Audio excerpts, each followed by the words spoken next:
I get the privilege and honor of interviewing you for my podcast, the I Have Questions podcast, about the movie you are a director on. Talk to me about that. Yeah, so I wrote and directed The Supremes at Earl's All You Can Eat, which is going to premiere August 23rd on this Friday on Hulu. And it's the story of three women. You go through, it's a friendship love story. And you go through their 30-year friendship and you kind of go through how they got together, how life is coming at them, how do they celebrate with the joys, but also how do you go through the storms together? Like, how do you make sure that you're that umbrella that you're holding over your sister so they don't get wet? But at the same time, sometimes you need to tap your sister with the umbrella when she's not doing what she's supposed to do. Because friendship does work that way. Sometimes we have to be honest. Doesn't mean we have to be cruel, but be honest with one another. And so it's the very nuanced version to really look at what a true friendship looks like between women. Okay, well, but it's also not just friendship between women, though. It's Yes, just friendship in general, because I correct. know your best friend is also male. Yes, And he is. like I said, we know each other. We go back, girl. But I also wanted to ask about that level of friendship and that accountability in friendship. How does that Yeah. come across on the screen, Well, it and comes. how do you direct that? Yeah, I mean, what it comes across on the screen in the sense of, we're dealing with a lot of difficult subjects for our three adult Supremes. We're dealing with infidelity in one relationship, we're dealing with health issues in another, and we're dealing with substance abuse with another friend, and also grief. And so while they're there to make sure that they have, supported each other, it's very hard sometimes as women because we're so used to holding a lot of weight. And we do it with such grace. I think sometimes people think it's very easy when it is anything but. But we go through those things and we often don't want to offload our problems on someone else because you're like, I see your drama, you ain't got time for mine. But the thing is about true friendship, you do make that time for each other. And so it does show itself in this film in the sense of how each woman has to show up for one another as they go through their different trials and triumphs. And so, but at the same time, it's what they don't say, and it ends up, definitely ends up crescendoing to a moment of really truth and honesty where sometimes harsh words are spoken between the three of them, in a sense of frustration of what they haven't said all these years. And it comes to a bubbling, definitely the cauldron definitely bubbles in this one. And, but you really want that friendship and you root for it to stay together because that's a love story sometimes that's going to last much longer than any romantic relationship that we have. And I know I can speak from personal experience about chosen family in that way. And I think that's the thing about it, whether your Supremes are boys, because they have Supremes too. And, Sure do. or if it's women, we have Supremes. But I think this film does a really good job of looking at what does it look like. Sorry, I do hear a little bit of background noise. Sorry. Are we good to Oh, keep rolling? I don't know. Oh, I don't have it. That's Okay, just sorry. I'm that's sorry just. about that. Don't worry. I'm good. Well, I'm glad you gave me a pause because the I Have Questions podcast is more of an evergreen podcast where we talk about big issues bigger than ourselves, Yeah. and that relationship comes across in real life all the time. Yeah. And I want to know what's something you do to hold your friends accountable, and what's something your friends do to hold you accountable. I mean, I could kind of tell you what we're talking about, but Yeah, I mean, I think the thing is, to me, it's about honesty and being vulnerable. And I think for me, the entire point of the things I try to make sure that I am one supportive, that I hold compassion for them, and that at times when we're going through and they don't have the compassion for themselves, I have to always kind of remind them, like I remind myself, would you say those horrible things to me that you say to yourself? And more times than not, you're like, no, I would never say that to you because it's not true. It's that. So why do you tell yourself that? So I think sometimes as friends, you have to remind each other about how do we show love to ourselves, because that's the number one thing. Can I love myself first and then love other people? And then from there, too, I mean, I think it's always you never let your friends get a big head. You never let them get out of pocket. And you got real friends, like I'm always going to be kept humble. It doesn't matter what I do in my career. I'm still the same Tina that they met 25 years ago, 30 years ago. It hasn't changed. I'm still that same spirit. And so it doesn't matter what I do in my career. They're worried and more concerned about what is my life as a human being walking on this earth. Am I fulfilled? Is my cup full? And if my cup isn't full, how do they pour into that, and vice versa? So, of looking at what friendship should be, I mean, it's very hard to hold relationships together, but it has to be about showing up when things are not always easy. You got to show up when it's tough, and it show up when it's inconvenient. And I kind of got that from my dad when he's like, if you're always helping somebody when it's convenient for you, you're not really helping them. It's when you go out of your way to do it. And so, and I've tried to make sure that I follow that same path in my relationships, and sometimes I've fallen short. But it's those true friends that remind you, hey, you didn't show up. This affected me this way. It hurt me. And then the thing is, well, do you change that? Do you show up even stronger? And then I think to go back to the Supremes in this film, that's very much a question they ask each other. And that's something that they have to answer in this film. And then they find out when you don't show up, well, you know what, my cup is definitely empty. But you're going to pour it in. But can we point out also, if you got a crack in your cup, it's going to leak. And so, we have to look at those things in our relationships and our friendships. And I think we oftentimes try to get full off crumbs in our relationships, as opposed to really getting a full slice like we deserve. I want to ask you, how do you make those transitions from going from film to going to television, and also having taught and educated other creatives in the space? How do you transition that? Yeah. And how do you make sure you do that? Yeah. I mean, I feel like the thing is naturally, you have to evolve. And that part is there. But I do think there's something about your soul and spirit of who you are, whether that kernel is always still there of who you are. Now the question is, how does that get corrupted by life, or does it get strengthened? And that's a moral decision we all have to make. But I feel like in the sense of evolving, I've definitely matured as a person, gotten a lot better, have to hold myself accountable and to continue that evolution. But I've done it as an artist as well. And so, coming from USC Film School, we got taught to do everything from every aspect of how to make a good film, how to get it out there. But, you find yourself at times, even though it's education, it stops. You don't know how to sell yourself. You don't know how to brand your product. How do I make sure that what I have to say as a filmmaker is something that actually gets out of there? And that's something I've learned through transitioning into television from feature films, and of course, still writing in feature films like On the Hate U Give, like to make sure that I'm always balanced in both worlds. And that's part of my evolution too, is always to make sure that can I handle writing and directing in each medium? Because they very much they're very different, but they go hand in hand. And that's something I've had to evolve in the sense of being a TV writer has made me a much faster feature film writer. Because you have to get good quality, that wheel does not stop turning in TV. That episode has an air date and you're gonna air it. And so you have to really be on point with that. But that's something I've had to learn to shift, build that muscle and that creative muscle to be able to do that. And so definitely, I've evolved, and I think me being a professor in my past, I used to look at it as a sense of man, I kind of failed. And I looked at it in a very incorrect way, because I was like, okay, that person that I think I'm going to teach and not do. And just at that moment where I was about to kind of walk away from my pursuit of being a writer and director, in comes, my friends who told me, you are not leaving this industry. Like, girl, if you want to go sing or something, please go back to Mississippi. Go back to the SIP. But but I'm not going to let you go back to the SIP. Go back girl. to the That's super SIP. low. You got to go back to the SIP. But no, you actually are a very good writer. You're a very good director. Don't give it up yet. And 2 months later, Ava DuVernay calls me to say, do you want to be a writer, director, and a producer for season 1 of Queen Sugar? And my life changes. And then 2 weeks from that, Gina Prince Bythewood calls me about being a writer on Shots Fired. So, and I think that's one of those things about evolution, as you're talking about, what we do learn and grow from, that even though here I have that same spirit of who I am, but that spirit has learned to be patient. The spirit has learned to be, I'm where I am at the time I'm supposed to be there.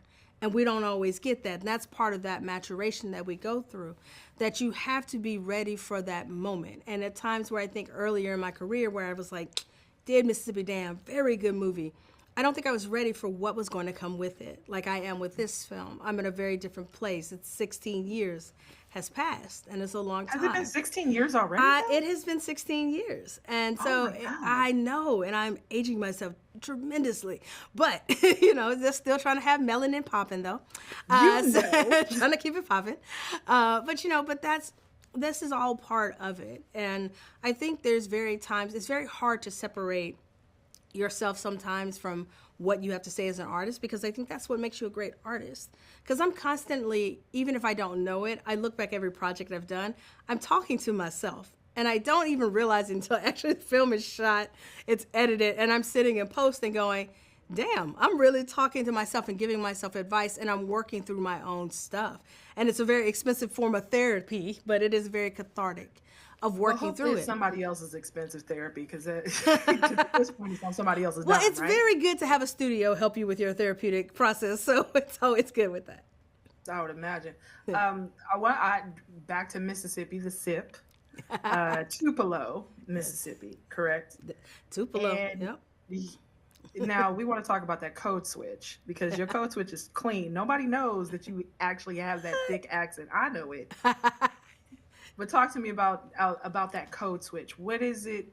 How is it that you can and switch, not vocally, but switch in terms of who you need to be in that moment?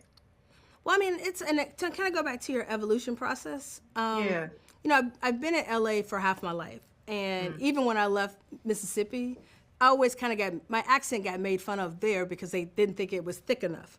So I was mm, already kind of out of place where I was, and then I come to LA, and you I was focused a little bit too much on trying to clean up my country accent. And of course, the more I drink, of course, like that, we're all going to come out because that's the mm-hmm. Southern way. But, I've learned to not mask that. I'm going to call people sweetie and baby and honey, what you need. Like, that's just how I am. And I've learned that, in order for me to really ask other people to be authentic, to get performances out of actors, I got to show up as my authentic self. I can't Mm-hmm. do that. So I think it's something that we have to look at and think about. Do we need to always code switch in the sense of, me actually coming from the South and me having an accent? And I'm sure there are some words I'm going to say in this interview that are going to be very apparent of where I'm from. But that's okay. Because I think more importantly, the more that I show who I am, and I actually don't, lean into, which I think we're kind of pushed into society to kind of assimilate as opposed to really be individuals, and who we are. I think that does a disservice to the people who are watching you, because whatever you do, you showing up in a space, someone sees that. It's changing someone's life and you don't even know it.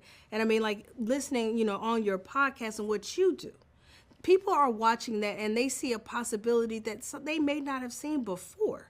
By your pure existence and you being heard and you being seen and you saying, it's enough for me to take up space. And I deserve to take up that space.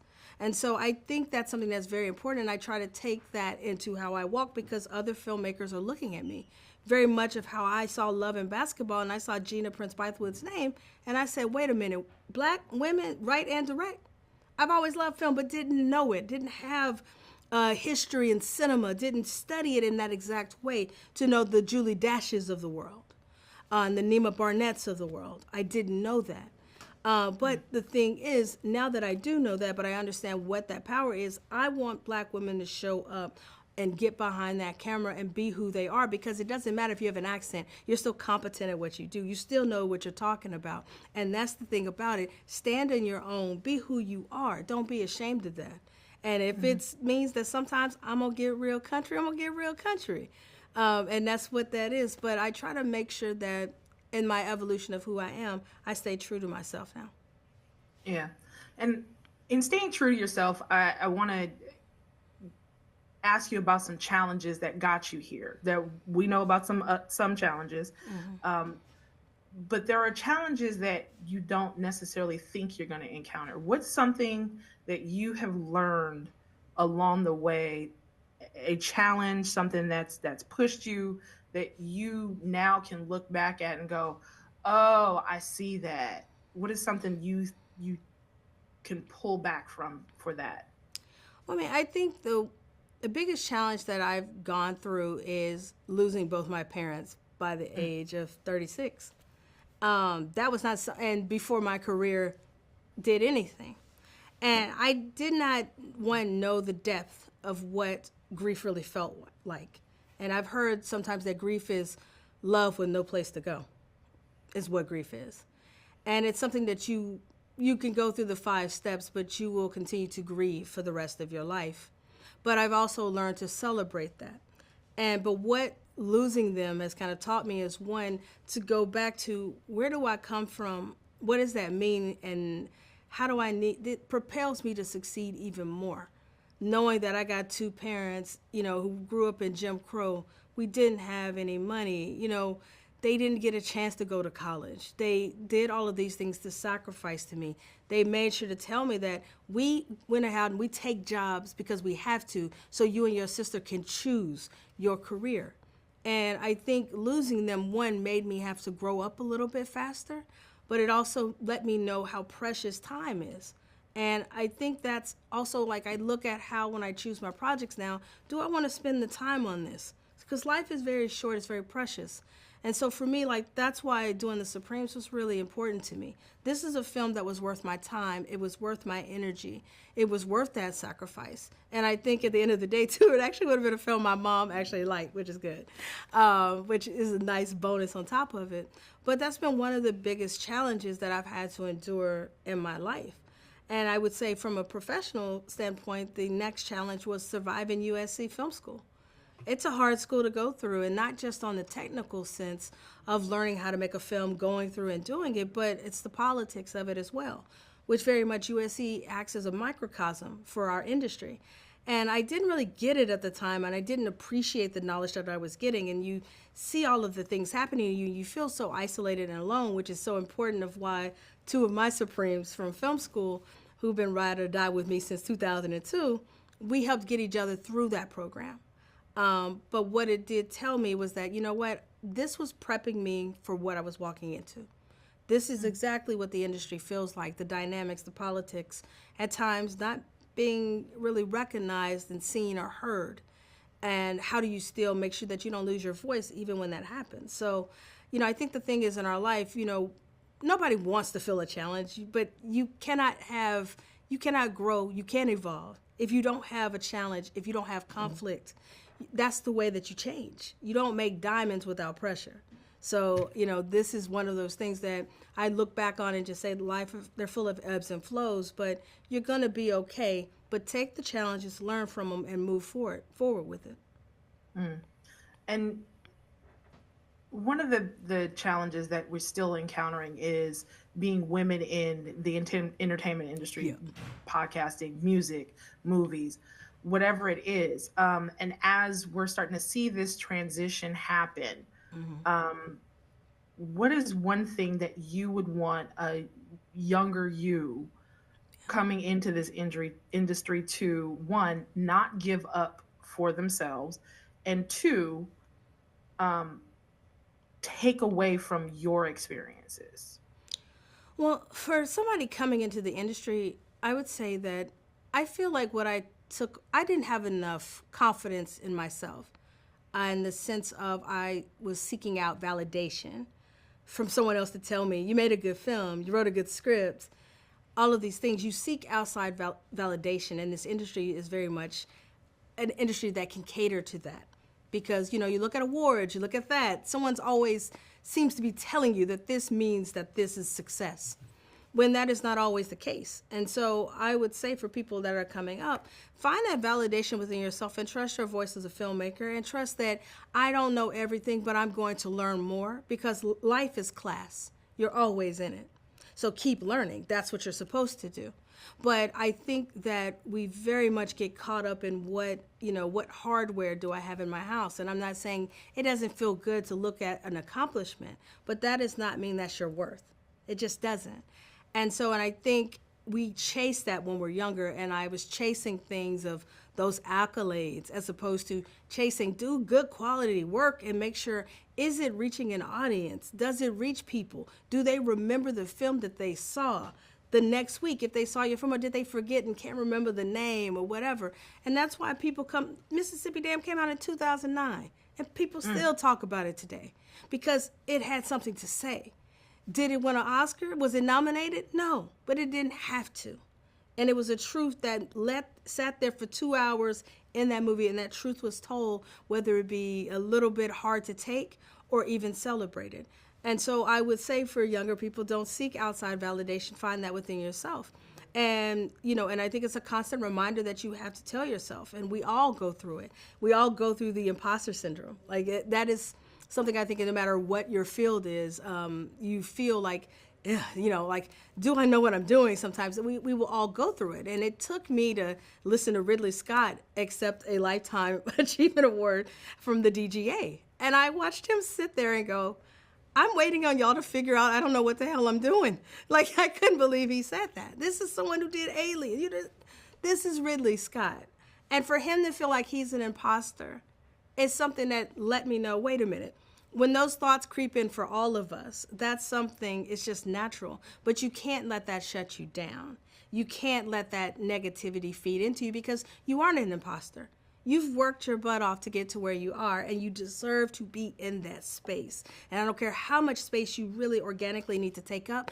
That is the space you're supposed to be in. And don't move or shrink yourself to let somebody else feel big. Don't stand on top of someone else to make you feel big, to make yourself feel taller. And for me, the thing is, that's why I like to reach back and I like to mentor people coming behind me, because it should not be as hard for them as it was for me. It should be easier. And we have to get out of that toxicity within entertainment of hazing people coming up, making you got to struggle as much as I struggled.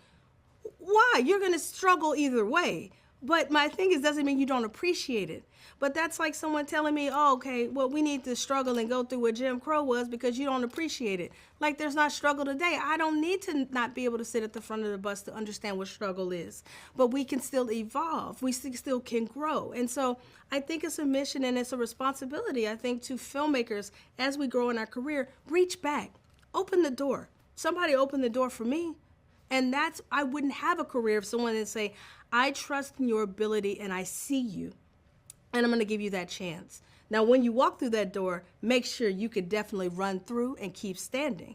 That's on you to do. But that opening of the door, that's something that I want to happen. Like, I have an assistant. She is fabulous. I do not want her to be my assistant for life. My goal is to make sure one day I work for her. You produce a film that I make. Because it's not about your ego. It's bigger than you. Get out of your own way, help other people. And so that's a mantra that I go by, and that's something that keeps me going, especially when this industry gets tough. Help other people keep moving forward and do good work.